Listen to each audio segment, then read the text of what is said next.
The anguished voice of Wade Robson's father will always haunt me. Back in 1993, when the first charges of sexual abuse were leveled at Michael Jackson by a 13-year-old boy named Jordan "Jordy" Chandler, I was assigned to write about the case for Vanity Fair.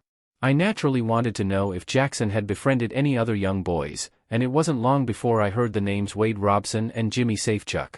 Wade's mother, Joy, wasn't talking, but his father, Dennis, surprised me by returning my call from his home in Australia. Dennis explained that Joy had taken Wade and his sister to Los Angeles so Wade could be with Jackson, adding that he was afraid that he might lose his son if he said anything against the pop superstar. Dennis's sorrow was compounded by his own dark secret. He himself had been molested as a child, he told me, and had been unable to bring himself to tell anyone for 30 years.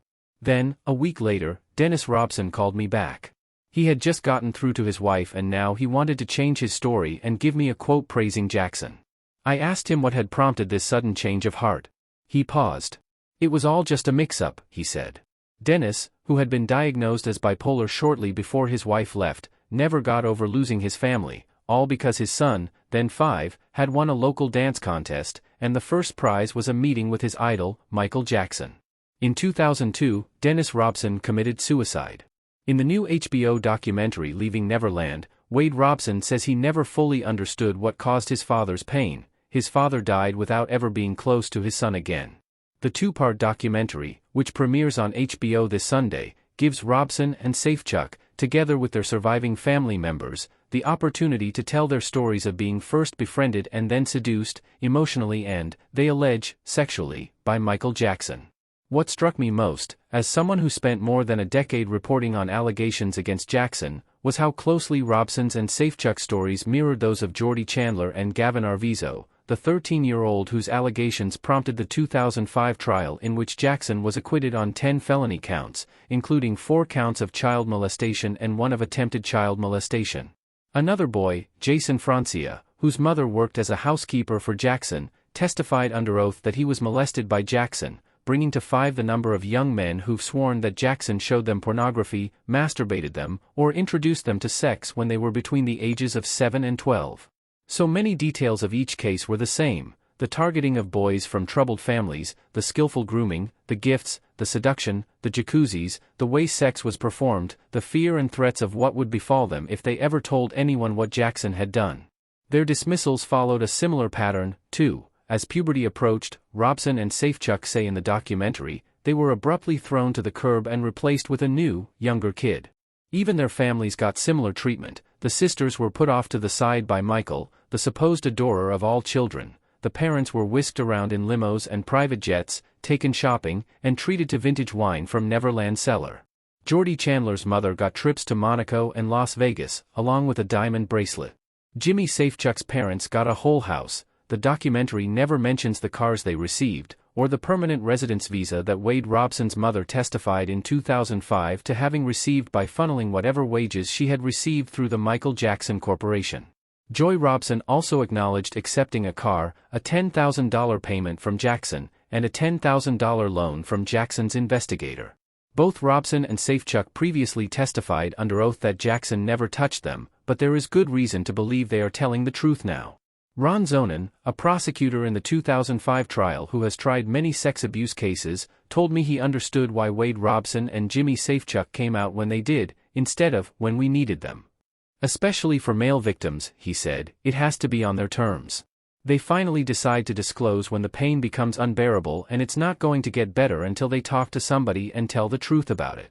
Jackson's hardcore supporters allege that Robson and Safechuck memorized details from the other boys' stories in order to get revenge after their own previous attempts to sue Jackson's estate for damages were thrown out of court, not because the charges had no merit but because the statute of limitations had run out.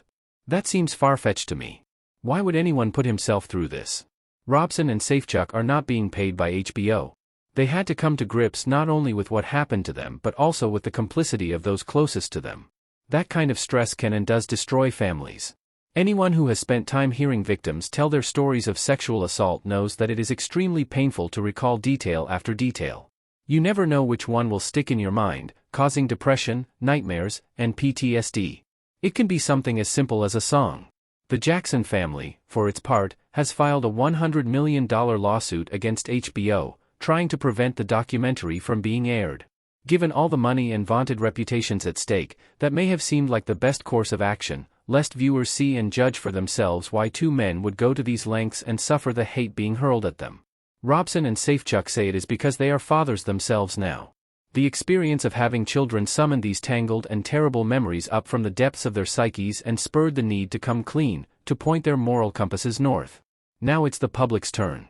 To help viewers contextualize the documentary's presentation of what ultimately amounts to a narrow slice of a sprawling saga, here are 10 undeniable facts about the sexual abuse allegations against Michael Jackson. 1. There is no dispute that, at age 34, Michael Jackson slept more than 30 nights in a row in the same bed with 13-year-old Jordie Chandler at the boys' house with Chandler's mother present. He also slept in the same bed with Jordie Chandler at Chandler's father's house. The parents were divorced. 2. So far, 5 boys Michael Jackson shared beds with have accused him of abuse: Jordie Chandler, Jason Francia, Gavin Arvizo, Wade Robson, and Jimmy Safechuck. Jackson had the same nickname for Chandler and Arvizo, Rubba.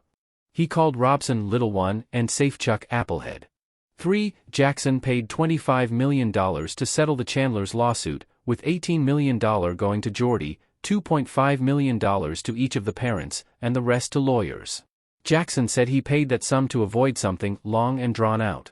Francia also received $2.4 million from Jackson. 4. Michael Jackson suffered from the skin discoloration disease vitiligo. Jordie Chandler drew a picture of the markings on the underside of Jackson's penis. His drawings were sealed in an envelope. A few months later, investigators photographed Jackson's genitalia. The photographs matched Chandler's drawings. 5. The hallway leading to Jackson's bedroom was a serious security zone covered by video and wired for sound so that the steps of anyone approaching would make ding-dong sounds.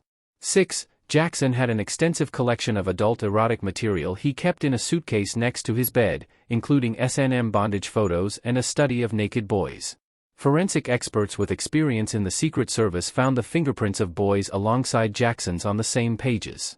Jackson also had bondage sculptures of women with ball gags in their mouths on his desk, in full view of the boys who slept there. 7. According to the Neverland staff interviewed by the Santa Barbara authorities, no one ever saw or knew of a woman spending the night with Michael Jackson, including his 2 spouses, Debbie Rowe or Lisa Marie Presley. Rowe, the mother of 2 of Jackson's children, made it clear to the Santa Barbara authorities that she never had sex with Jackson.